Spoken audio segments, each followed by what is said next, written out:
بسم الله، اللهم صل وسلم وبارك على نبينا محمد وعلى آله وصحبه أجمعين. ازيكم يا حبايبي؟ عاملين ايه؟ يا رب دايما تكونوا بخير. ان شاء الله هعمل معاكم سمبوسة سهلة جدا، بدون سمبوسة وبدون لحوم وبدون دجاج. اظن بقى اسهل من كده مش هتلاقي. نبدأ كده.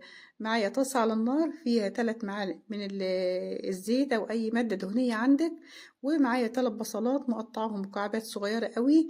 بنشوحهم تشويحة بسيطة جدا، وبعدين بننزل بالتوابل: معلقة صغيرة كركم، معلقة صغيرة فلفل أسمر، معلقة صغيرة ملح، معلقة صغيرة كاري، معلقة صغيرة بابريكا، شوية شطة صغننين قوي، وكمان نص معلقة صغيرة من السكر علشان بتدي طعم الحشوة دي كويس قوي، وبعدين بتخلي البسلة كمان تستوي بسرعة. بنقلب الحشوة اللي معانا كويس جدا. الحشوة دي مكونة من البصل والتوابل والبسلة. بننزل بعد كده بنص كيلو من البطاطس المسلوقة. البطاطس دي أنا سلقاها كويس جدا، ويستحسن ان تكون البطاطس دي يا دوب نزلتيها من على النار، بتبقى سهلة قوي في هرسها، بتتهرس بسهولة. وبعدين يا جماعة أنا بهرس البطاطس، مبهرسش البسلة معاه، لأ، أنا بهرس البطاطس كويس قوي وبقلب البسلة مع البطاطس لحد ما بتبقى بالشكل ده. كده بنخلي الحشوة اللي معانا دي على جنب لحد ما تبرد. مهم قوي إنها تبرد، ما تحشيش وهي سخنة أبدا. معايا بقى باكت من الجلاش. أنا معايا دي كيلو من الجلاش يا جماعة، جلاش فريش، أي نوع جلاش عندك ماشي.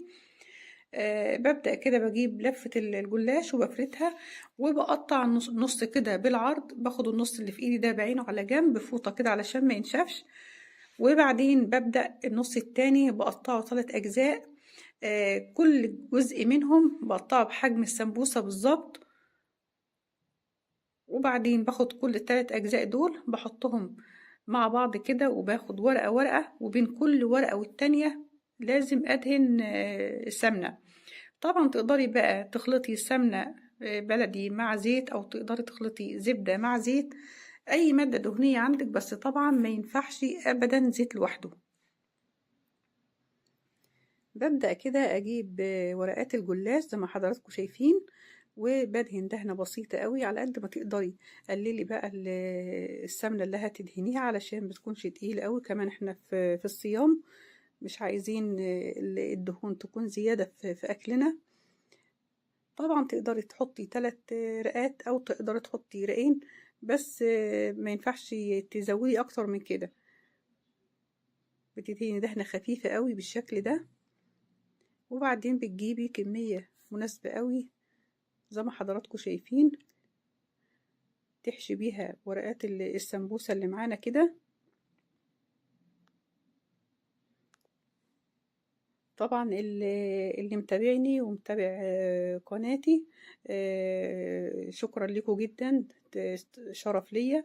انا عندي عامله السمبوسه دي ب4 حشوات مختلفه في رمضان اللي فات. حشوه دجاج، وحشوه لحمه مفرومه، وحشوه ميكس جبن، وكمان بطاطس مسلوقه بالجبنه الموزاريلا والجبنه الشيدر. حلو قوي قوي، ال4 حشوات احلى من بعضها. موجودة عندي على القناة، تقدروا ترجعوا لها، هتعجبكم جدا وهتفيدكم جدا. وفي حشوة كمان بالجبنة الكيري، ممتازة ممتازة جدا كمان. دي يعتبر خامس نوع من حشوات السمبوسة، بس طبعا مختلفة عن اللي أنا عملتها قبل كده. السمبوسة اللي عملتها قبل كده تختلف عن دي كتير. دي قلنا دي وصفة جديدة ووصفة سهلة بالنسبة لنا كلنا، نقدر نعملها في أي وقت. بنخلص كل الكمية اللي معانا بالشكل ده، مش هتاخد منك وقت ابدا ولا مجهود. طبعا في طاسة على النار، والنار بتكون هادية، ما تكونش نار عالية قوي. وبعدين حطيت معلقة كبيرة من السمنة البلدي او اي نوع سمنة عندك، وكمان معلقة زيت، وبصف السمبوسة بالشكل ده، وبقلبها على طول باستمرار، لان كلنا عارفين ان الجلاش ما بياخدش وقت ابدا، بيتحمر على طول. لما بيوصل باللون ده، اللون الذهبي، بنشيله على ورق مطبخ، وبعدين بنخلص كل الكمية اللي معانا، وكده السمبوسة تكون خلصت.